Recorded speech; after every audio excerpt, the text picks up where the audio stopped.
The book of Matthew, lesson 19.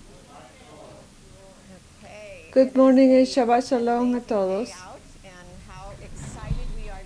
Es un día increíble y estamos emocionados de estar aquí hoy día. El Señor va a tener muchas cosas increíbles para nosotros para aprender en esta clase mientras continuamos y escuchamos el servicio del Pastor Mark. Oremos y empecemos. Venimos a ti, Padre, con corazones agradecidos esta mañana porque eres Dios y estás en control. Aunque vemos que el mundo está en completo caos, sabemos que estás con nosotros y estás en control de todo. Y te damos gracias.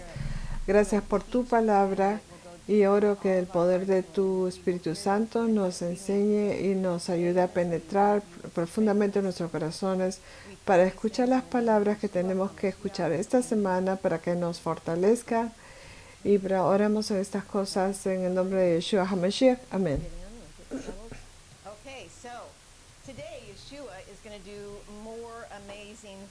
Entonces, hoy día Yeshua va a hacer más cosas asombrosas. Va a enseñar a los discípulos acerca de la levadura y de los fariseos y de las señales de Jonás y de los ciclos y las clases, los tipos y aún mucho más. Los ciclos y los tipos son realmente una cosa sorprendente. Yo creo que ustedes van a estar sorprendidos de lo que vamos a ver. Entonces, ¿quién eran los fariseos y los saduceos? ¿Alguien ha pensado una vez en esto? Ambos son poderosos y líderes influentes líderes del pueblo judío. Ellos son líderes religiosos y los fariseos se ven a sí mismos como religiosamente distinguidos o superior a otros. El nombre fariseos viene de la palabra separado y se cree que se consideraban separados de los gentiles y separados de los judíos seculares. Eran muy estrictos en lo que respecta a la observancia religiosa, o es halakha, es la palabra en hebreo, es que significa la forma en que uno cambia en la ley o en las cosas que la Torah enseña. Eran muy estrictos en la forma de cómo entendían las cosas, de cómo debería vivir la Torah. Los fariseos enfatizaban, aceptaban y creían en la tradición oral, que ellos entendían que había sido pasada de Dios a Moisés, que nos explicaban cómo vivir la Torah cuando no había instrucciones exactas o más extendidas. Entonces, por ejemplo, cuando te dice el tzitzi, no te dice cómo hacerlo, tampoco te dice cómo hacer una azúcar. Hay muchas cosas que el Señor dijo hagan, pero lo dejó para el hombre, que el hombre decidiera cómo hacerlo. Esa es la Torah oral. Yeshua no estaba en desacuerdo con la Torah oral, pero estaba en desacuerdo con unas cosas. Los fariseos estaban muy interesados en la Torah oral y también aceptaban el Tanakh o el Antiguo Testamento, como lo llamamos generalmente, como palabra de Dios. Y los fariseos estaban en las sinagogas y querían traer a la Torah a la gente de la tierra que estaba afuera. No querían que tuvieran que ir hasta Jerusalén, que la gente tuviera que ir a Jerusalén hasta el templo, sino quería esparcirlo por todas partes. Eso, y me había en sinagogas. Y muchos fariseos creían y seguían a Yeshua como su rabino. Y si realmente se supiera, Yeshua habría sido conocido como fariseo, porque la mayoría del tiempo él estaba de acuerdo con ellos. Hemos visto muchas veces sus desacuerdos, pero eso es solamente cuando él trataba de enseñar cómo debería enseñar la verdad. Los fariseos tienen mala reputación, pero en realidad no debería ser así, porque Yeshua estaba de acuerdo en muchas cosas con ellos. Los saduceos eran diferentes. Ellos habían nacido en esas posiciones, venían de las tribus sacerdotales y eran ellos los que supervisaban el templo y creían solamente en la Torá, en los primeros 5 libros. Ellos pensaban que el resto, el Antiguo Testamento o el Tanakh, era solo comentario de la Torá. Entonces ellos no creían el resto del Tanakh, excepto como comentario, pero sí creían que la vida después de la muerte no existía. No creían que había vida después de la muerte. Entonces era un grupo muy distinto de los fariseos, creían cosas muy diferentes.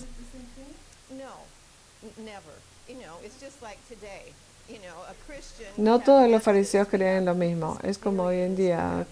Tenemos cristianos, metodistas, episcopales, tenemos nazarenos. Todos tienen sus doctrinas diferentes, a veces muy diferentes. Es así como ellos. ¿No habrá más de una docena de fariseos? No, no sé. No tengo un número para que vaya con ellos. Pero es como hoy en día, solo es así como hoy en día, es como el cristianismo. Hay tantas formas diferentes de ver diferentes doctrinas y enseñanzas. Ellos son diferentes a la Sanedrín. La Sanedrín es una cosa muy diferente. Estos tipos son maestros líderes religiosos. Mateo 16:1. Entonces vinieron fariseos y saduceos y pidieron que lo probaran, que les mostrara una señal del cielo. Obviamente les estaban dando muchas señales, ¿verdad? Sanó al leproso, resucitó a los muertos, expulsó demonios, perdonó pecados, pero esta era como para ponerlo bajo la luz y mostrar una debilidad. Eso es lo que querían hacer. Y esta es la respuesta que les dio, en Mateo 16:2-4. Pero él les dijo, al caer la tarde, ustedes dicen, hará buen tiempo porque el cielo está rojizo, y por la mañana hará tempestad porque el cielo está rojizo y amenazador. ¿Saben ustedes discernir el aspecto del cielo, pero no pueden discernir la señal del tiempo? Una generación perversa y adultera busca una señal. Y no se le dará una señal, sino la señal de Jonás, el profeta. Y los dejó y se fue. ¿Qué piensan que estaba sucediendo en sus mentes? Les había una gran señal, pero una señal que todos estaban familiarizados. Porque en Yom Kippur, el libro de Jonás se lee y se contempla, se reflexiona. Jonás es una señal de resurrección. Jonás 2:9 dice, bajé a los amarres de los montes, la tierra con sus rejas cerradas detrás de mí para siempre. En otras palabras, él sintió que estaba muriendo, que él había muerto. Sin embargo, ha sacado mi vida de la esposa. Oh Señor mi Dios. Entonces, ¿qué hizo? Él lo resucitó. Jonás es una imagen de la vida resucitada.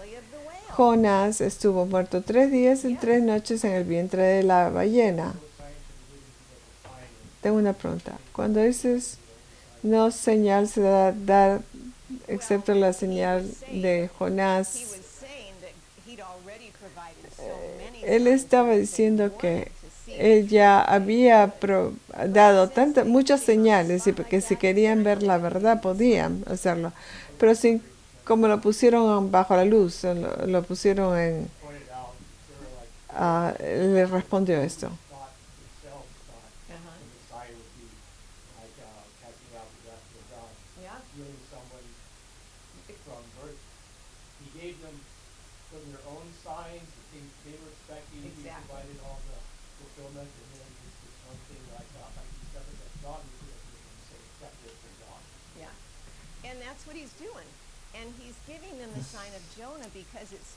Y aquí eso es lo que está haciendo, le está dando la señal de Jonás porque habla de la resurrección.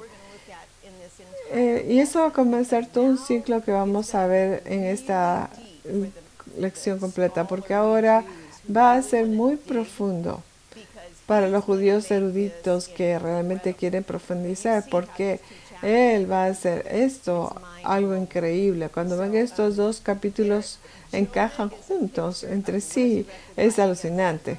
Entonces, Jonás es una imagen de la vida resucitada.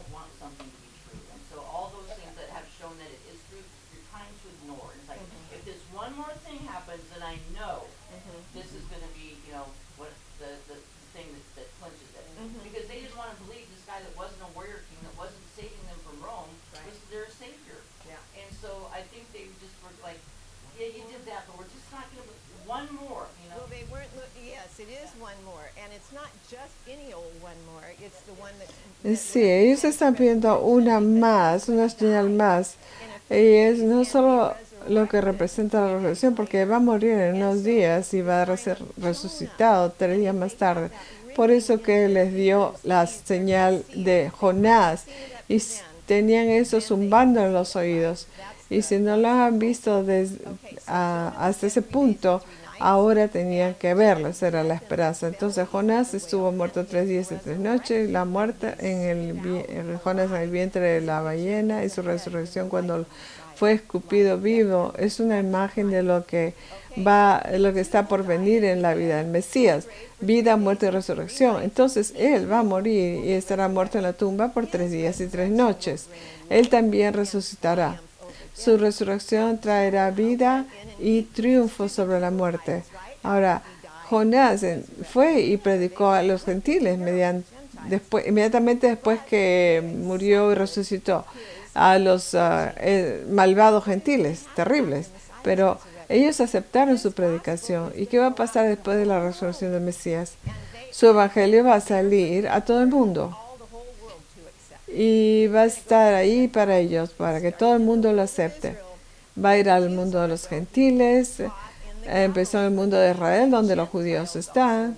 Y también en Galilea, donde los gentiles también vivían.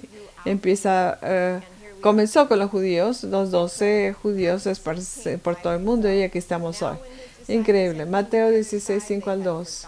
Los discípulos al pasar al otro lado se habían olvidado de tomar panes. Entonces Jesús les dijo, estén atentos y cuídense de la levadura de los fariseos y saduceos. Y ellos discutían entre sí diciendo, lo dice porque no tomamos panes.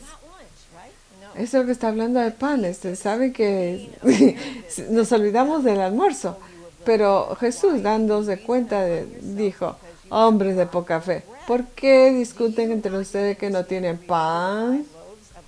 Todavía no entienden ni recuerdan los 5 panes para los 5,000 y cuántas cestas recogieron, ni los 7 panes de los 4,000, ¿y cuántas canastas recogieron? ¿Cómo es que no entendieron que no les hablé de los panes? Pero no es acerca del pan que estoy hablando, pero cuídense de la levadura de los fariseos y los saduceos. Entonces entendieron que Él no les había dicho que se cuidaran de la levadura de los panes, sino de la enseñanza de los fariseos y los saduceos. Entonces, obviamente los discípulos estaban confundidos al principio. Pero luego Yeshua comienza a enseñarles que las falsas enseñanzas de los saduceos y los fariseos que negaban la verdad eran como cometas. Oh, no, hametz, ¿verdad? Hametz hace que las cosas se eleven, que se hinchen y crezcan. Entonces, está relacionando a lo que sucede cuando se enseñan falsas cosas. Cuando cosas falsas son enseñadas en una cultura, se extienden y se multiplican. Y eso es lo que está diciendo, que los saduceos y los fariseos están haciendo. Si se permite que estas cosas continúen, y si continúan, se van a propagar y multiplicar. ¿Y lo hicieron? Sí. ¿Y lo hacen ahora? Sí. Y hametz también es relacionado con el pecado. Mentiras, cosas falsas conducen al pecado. Si uno convence a otra persona de una mentira, ellos van a basar sus acciones en esa mentira y esas acciones se convierten en pecados. Es una cosa horrible, es un ciclo horrible. Y esto es lo que Yeshua está advirtiéndose. advirtiéndoles. No es un ciclo de falta de pan, ¿no? Es algo, es un asunto que se hace una raíz y se mete en la vida de las personas. Entonces, cuando uno repite las cosas, una mentira, muchas cosas, la gente es fácilmente llevada al mal. Hay que tener cuidado con las doctrinas porque podrían corromper sociedades enteras. Miren los diferentes continentes en el mundo. Piensen en las mentiras que han sido esparcidas en esos continentes. No los nombraré en ese momento, pero pueden pensar en diferentes filosofías religiosas que controlan los continentes alrededor del mundo. Mentiras que han echado raíces y ahora afectan a toda la sociedad. Es muy peligroso. Entonces, quiere que recuerde que multiplicó la comida física para ellas, que se encargará de sus necesidades físicas. De lo que deben estar conscientes es que su verdad espiritual que están poniendo en sus corazones y que están hablando a la sociedad. Así que en Mateo 16, 13 al 18,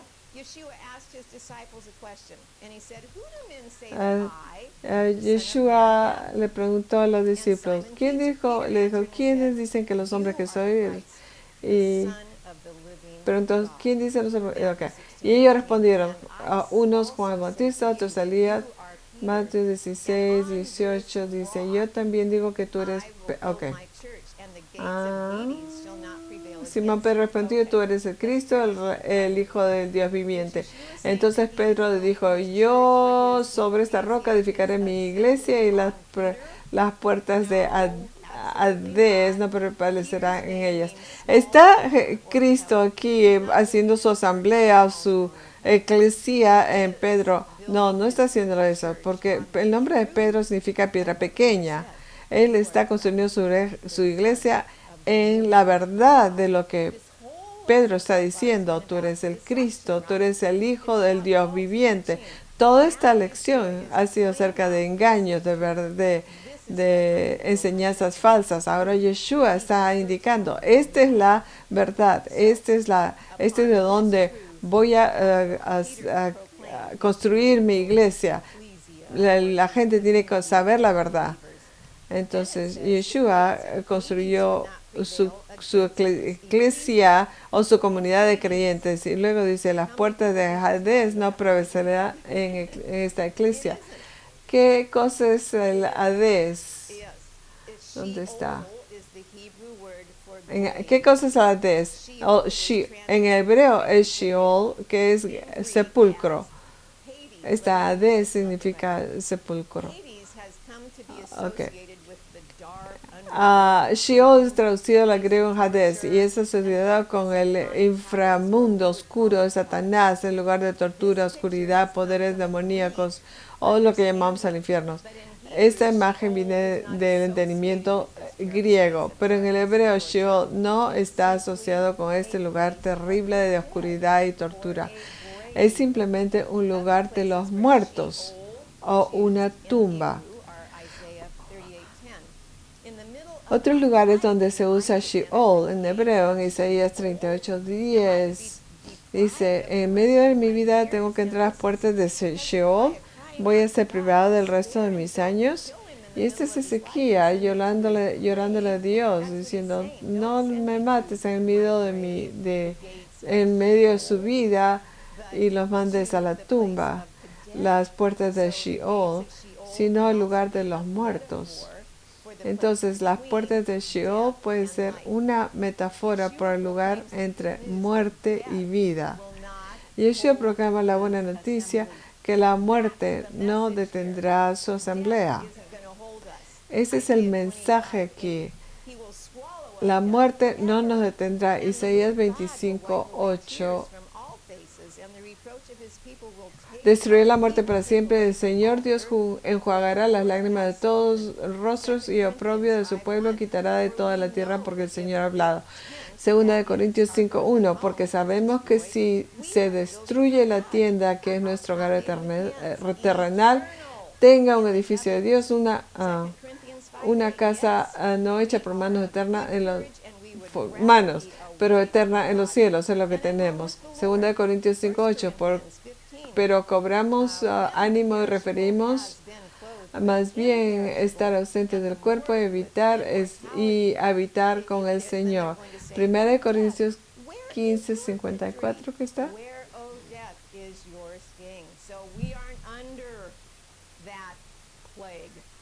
Ok, no estamos bajo esa plaga, vamos a pasar de vida a vida eterna.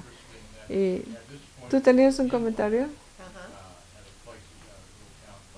Ok, acaba de leer 1 Corintios 15:54-55. Y dice, oh muerte, ¿dónde está tu victoria? ¿Dónde, oh muerte, está tu aguijón? Inmediatamente después de eso, el Señor habla y dice,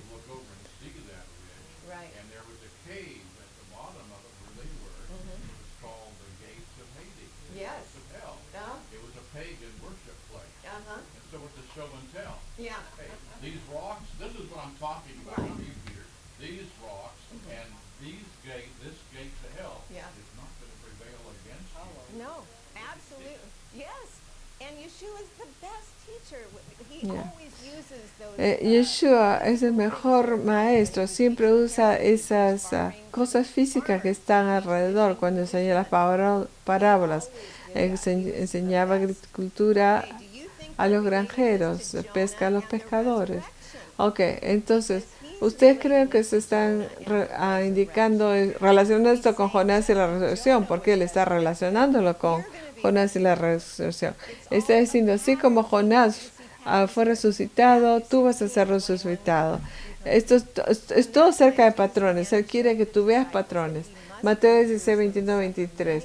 Desde entonces Jesucristo comenzó a declarar a sus discípulos que debía ir a Jerusalén y sufrir muchas cosas de la parte de los ancianos principales sacerdotes, los escribas y ser muerto y resucitar al tercer día, como Jonás. Tomando aparte a Jesús, Pedro lo reprendió, dijo, no lo permita Dios, Señor, eso nunca te acontecerá. Pero volviéndose, él le dijo a Pedro, quítate de delante de mí, Satanás, eres una piedra de tropiezo porque no estás pensando en las cosas de Dios, sino en las cosas de los hombres. Wow. Entonces aquí vemos la conexión que Yeshua está haciendo con el tercer día y Jonás. Y luego Pedro tiene la audacia de reprender a Yeshua. Está olvidando de que habrá dos Mesías, una vez el Mesías Ben José, que es el Mesías sufriente, y el Mesías Ben David, el rey, ¿verdad? Tenemos que recordar la imagen completa y hay tantas capas y tantos ciclos sucediendo, como vemos mientras continuamos este asunto. Bueno, entonces, noten aquí, hay dos testigos a la venida del Mesías. El Mesías que sufre, que es el primer testigo, el rey Mesías, que es el segundo testigo. Y eso es en lo que quiere que nos enfoquemos, pero tiene que sufrir primero. Entonces el Señor lo reprende, le está diciendo a Pedro, es Satanás. El nombre Satanás significa un obstáculo o una oposición. ¿Alguna vez has sentido obstáculos o oposiciones cuando estás haciendo cosas para el Señor? Ese es el enemigo. Entonces cuando Pedro expresa su opinión que Yeshua no puede ser asesinado o resucitado, esa era la agenda de Satanás de oponerse en esta acción. Por la muerte y resurrección de Yeshua trae victoria para la iglesia, Entonces las puertas del infierno no prevalecerán contra ella. La tumba no va a prevalecer contra la iglesia. Entonces, en esa manera Pedro estaba opuesto o siendo un obstáculo a lo que Yeshua acaba de decir y él tuvo que poner un fin a eso. Entonces, qué importantes son nuestras palabras. Son enormes, tremendas. Mateo 16:24-28. Entonces, Jesús dijo a sus discípulos, si alguien quiere venir en pos de mí, niéguese a sí mismo, tome su cruz y que me siga.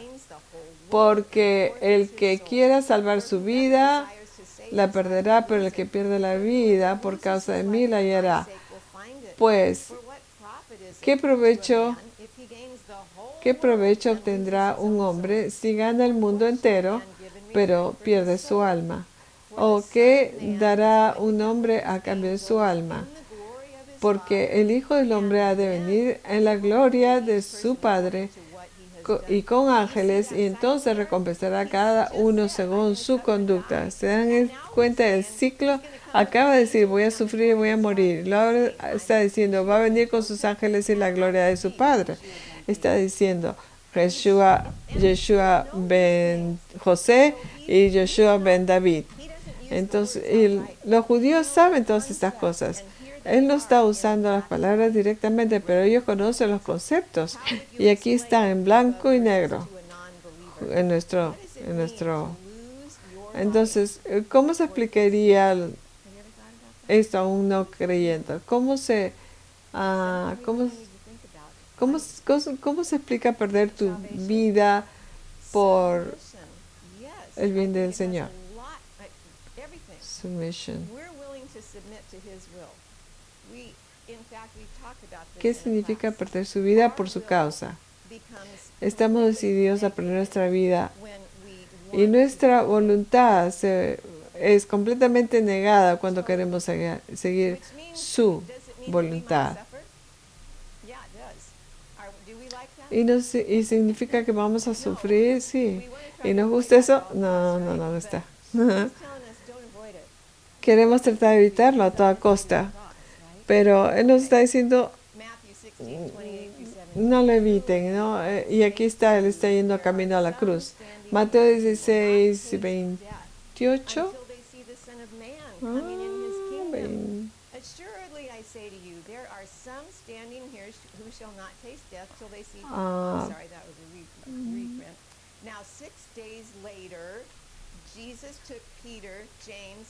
Seis días más tarde, Jesús tomó este es Mateo 17:1. 6 días después, Jesús tomó con él a Pedro, a Jacob y a Juan, su hermano, y las llevó aparte del monte alto. Delante de ellos se transfiguró y su rostro resplandeció como el sol, y sus vestiduras se volvían blancas como la luz. Y entonces se les apareció Moisés y Elías hablando con él. Entonces, atemos esto junto. Primero vemos a Moisés y Elías. How many testigos están ahí? 2. ¿Cuántos testigos? ¿Cuántos testigos de Yeshua como Mesías? 2. Hijo de José, hijo de David. Y vemos que Moisés y Elías están hablando con Yeshua. ¿Qué significa eso? Ellos han muerto hace años, no han estado entre los vivos, pero ahora tienen cuerpo que se pueden ver, porque los discípulos reconocen inmediatamente, se están comunicando, están hablando unos con los otros. ¿Y qué nos está mostrando eso? Que las puertas de Sion no prevalecerán contra su iglesia. Está uniendo el Tana, no vencerá, la muerte no tiene efecto. El último aliento de este lado es el primero de la... Viene antes enseguida viene el nuevo, el aliento en el otro lado. Okay.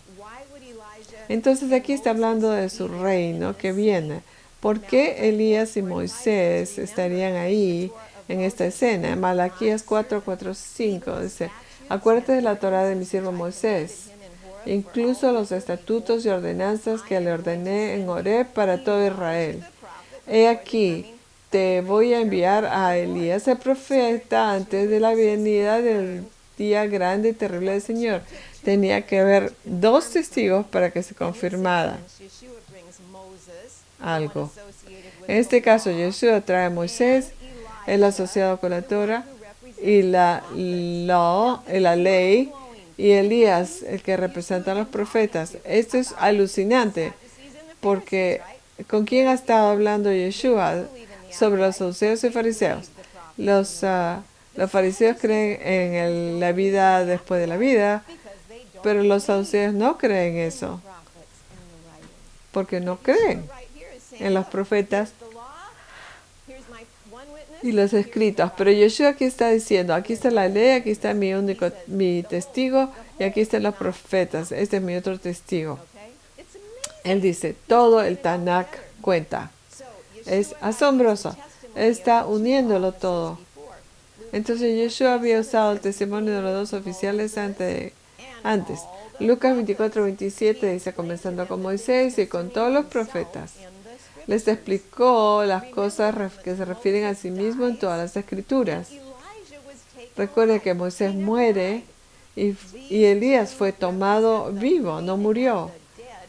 Estos dos representan a los vivos y a los muertos que dan testimonio. Romanos 14:9 dice, porque con ese fin Cristo murió, resucitó y vivió de nuevo para que el Señor de todos los muertos y los vivos. Entonces eso es increíble. Todos estos pares de testigos confirman que Yeshua vendrá nuevamente en su reino. Luego, en Mateo 17:4-7, Pedro le dice, Señor, bueno es que estemos aquí. Si quieres, haré aquí 3 enramadas, una para ti, una para Moisés y otra para Elías. Creo que dice, bueno. Mientras estaban hablando, una nube luminosa los cubrió y la voz salió de la nube diciendo, este es mi Hijo amado en quien yo soy complacido, óiganlo a él. ¿Por qué Pedro quería construir estas enramadas a sucas o tabernáculos? Ok, él estaba viendo el reino que estaba viniendo. Cuando el reino viene, va a ser la fiesta de tabernáculos. Y todos vamos a tener sucas. Él va a ser tabernáculo entre nosotros. Entonces Pedro dice, hagámoslo ahora. Él está entusiasmado. La fiesta de tabernáculos representa el día en que Yeshua regresará y vivirá entre nosotros. Su reino habrá llegado. Mateo 17. Continúa.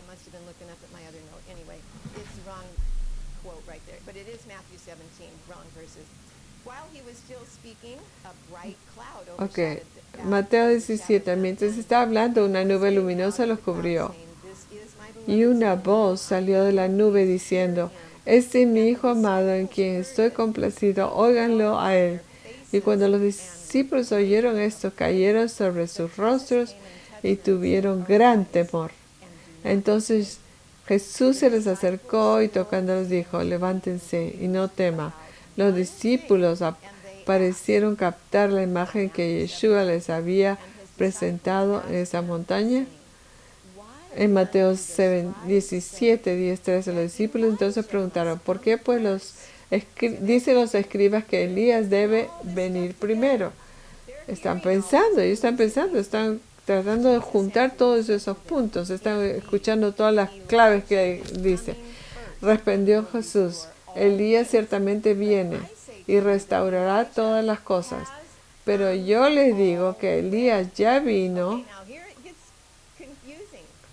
y aquí es cuando está confuso muchas veces, cuando empieza a mostrar los patrones que está mostrando. ¿Es Jonah un tipo de Yeshua? Sí. Él está mostrando la muerte y la resurrección. Yeshua viene en 2 ciclos. Sí. Viene en el primer ciclo que ya tiene, cuando es Ben José, y viene en el segundo ciclo cuando es Ben David. Pero cuando dice el reino está aquí, dice, ¿pero qué significa eso? No significa que Él está gobernando y reinando la tierra como lo hará cuando finalmente llegue, pero significa que está gobernando y reinando en nuestras vidas. Entonces tenemos que ver capa sobre capa sobre capa y todos estos ciclos superpuestos que están ocurriendo. Entonces, quiero que piensen de esa forma. Ahora, Elías ya ha venido, y ellos no sabían que era él. Pero, ¿qué es lo que le hicieron a Elías? ¿Qué le hicieron a Juan? Sí, pero aquí le está llamando a Elías. Pero recuerda, Yeshua también tiene 2 títulos, Ben José y Ben David. Entonces, igualmente, el hombre también va a sufrir en sus manos. Entonces, ok, el sufrimiento está por venir. Entonces los discípulos entendieron que les habló acerca de Juan el Bautista. Manden eso. Jonás era un tipo de Cristo porque murió y resucitó. Juan el Bautista era un tipo de Elías. Ambos fueron grandes profetas. Yeshua dijo en Lucas 17, 27, 29, este es aquel de quien está escrito, he aquí, yo envío un mensajero delante de ti, quien preparará tu camino delante de ti. Les digo que entre los nacidos de mujer no hay nadie mayor que Juan. Sin embargo, el más pequeño en el reino de Dios es mayor que él. Al oír eso, todo el pueblo y los recaudadores de impuestos reconocieron la justicia de Dios y fueron bautizados por Juan. Recuerda que Yeshua dijo que el reino de Dios había llegado. Él lo había traído. Ante él no vino Juan el Bautista proclamando el reino de Dios y se ha acercado. Mateo 3:3. Porque este Juan es aquel a quien se refirió el profeta Isaías cuando dijo, voz del que clama en el desierto, prepara el camino del Señor, hagan derechas sus sendas. Miremos algunas de las increíbles obras que se entrelazan aquí. Obras han empezado y obras están en proceso de ser finalizadas. Podemos entender eso, ¿verdad? Se habían empezado, pero no se han finalizado. Dice, el reino va a venir, está reinando otra vez en nosotros, pero no está en toda la tierra. El reino viene, pero el reino va a venir. El trabajo ha comenzado, pero el trabajo está en progreso. Pero miren esto, Elías oró para que cesara la lluvia y se detuvo durante 3 años y medio. Entonces, ¿qué hizo? Cogió la atención de Dios y eso es lo que Dios quería. Pero la gente no estaba comprometida con Dios. Entonces, dice, Elías pregunta, ¿por cuánto tiempo renunciará?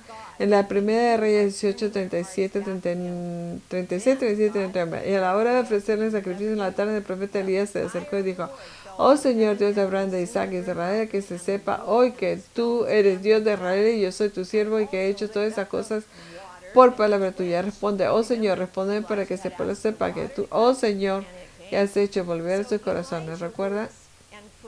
Y cuando todo el pueblo vio, se postraron sobre su rostro y dijeron, Señor, es Dios, el Señor es Dios. Entonces Elías dijo, prendan a los profetas de Baal, que no se escape ninguno de ellos. Los prendieron y creo que tengo Elías había proclamado el Dios de Israel, los profetas falsos de Baal. Elías tiene un ministerio de fuego y de agua. Dios hace llover fuego del cielo. Él también tiene un ministerio de agua, porque sus oraciones detuvieron el agua de la lluvia de los cielos. Pero las obras de Elías estaban hechas y el trabajo de Elías se continuará en los días venideros por los mismos ángeles. En Apocalipsis 16:8 dice, en cuanto al ángel derramó su copa sobre el sol, y al sol se le permitió quemar a los hombres con fuego, y los hombres fueron quemados con el intenso calor. Blasfemaron el nombre de Dios, que tienen poder sobre las plagas, y no se arrepintieron para darle gloria a él. Pero Dios no se detendrá. Apocalipsis dice 18-19. Y hubo relámpagos de voces, truenos. Hubo un gran terremoto, tal como no lo había desde que el hombre está sobre la tierra. Fue tan grande y poderoso el terremoto. La gran ciudad quedó dividida en 3 partes. Las ciudades de las naciones cayeron. Y la gran Babilonia fue recordada delante de Dios para darle la copa de vino del furor de su ira. Entonces acá vemos un ciclo. Dios se deshizo de los profetas malvados de Baal en el monte. Entonces Dios se va a deshacer los profetas falsos en Apocalipsis. Ya no van a existir. Ellos creen que el gobierno se controla todo, pero Él tiene noticias para ellos. Miren este verso. que vi esta mañana. Ezequiel 38:22. Está hablando de Gog y Magog. Dice, yo derramaré torrentes de lluvia, como Elías, y granizo, fuego y azufre, como Elías, sobre él y sus tropas y las muchas naciones con él. El ciclo de Elías continúa, ¿lo ven? Juan el Bautista hizo lo mismo. Él predicó, era un predicador ardiente, pero bautizó en agua para arrepentimiento, exactamente como Elías. Entonces, así que Elías había llamado a la gente para que lleven su corazón hacia el Señor, para que se arrepientan. Juan hizo la obra de llamar al pueblo y se arrepiente de volver a Dios, así como Elías lo hizo. Juan bautizó en agua, él hizo el camino del Señor directo, señaló a la gente el Mesías, su obra estaba hecha y ahora es nuestro momento, nuestro turno. Estamos al final de este ciclo asombroso. En Santiago 5:16-18, la oración ferviente y eficaz de un hombre justo vale mucho. Elías era un hombre con la naturaleza como la nuestra, y él oró fervientemente para que no llueve, y no llovió en esta tierra por 3 y 6 meses. Oró de nuevo y el cielo dio lluvia y la tierra produjo su fruto. Y la fruta fue cuando Elías oró y el pueblo de Dios regresó. Ellos regresaron. Entonces el reino ha venido, el reino. Juan llamó a la gente para que se arrepienta, bautizó en agua. Dios hizo llover fuego sobre los profetas malvados. Dios hará que destruya los sistemas malvados de este mundo. Dios ha puesto todas estas cosas en movimiento y continuarán hasta que estén completos.